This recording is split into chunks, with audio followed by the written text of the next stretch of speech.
This video is going to go through new returns in Masterpiece. Right now, I'm looking at all my transactions in a grid, and I went there by going to Sales and Purchase and then the Sales button. I can order my transactions anyway by title or by customer or by transaction number just by clicking on the headings. So, and you also notice that the items are in black, but returned items are in red, and it also says return yes, so that way you can order it by returns if you wanted to do so. So what I'm going to do is I'm going to return the office party. So I'm going to click on it once so that it's selected, and then I'm going to click on the return button. I am going to click on the title, and then all the information about the piece comes in. And then what I want to do is put in the quantity. I sold one of these, so I'm just going to put in one as I'm returning. But let's say that you have an open item.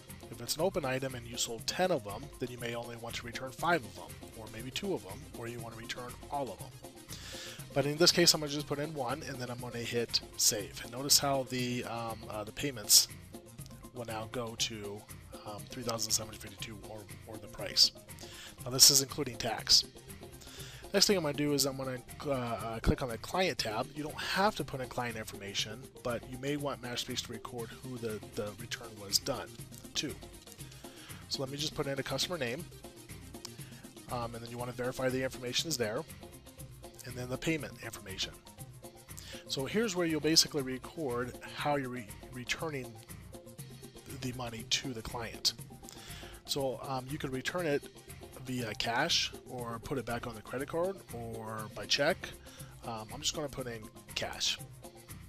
So notice that the amount paid is a negative number because you're returning it.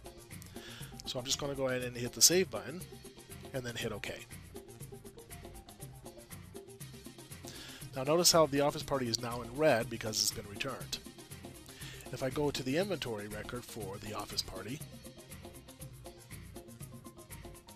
and then open it up and then go to stock locations, you can see that it was entered into stock, went from stock to sold, and then it went from sold back to stock so that it's back in inventory. And then the quantity on hand went back to 1 so that you can sell it again to another customer. And then of course it records the transaction history of when it was sold and when it was returned. So all that historical information about the transactions are recorded in the item record. But that's it on returns.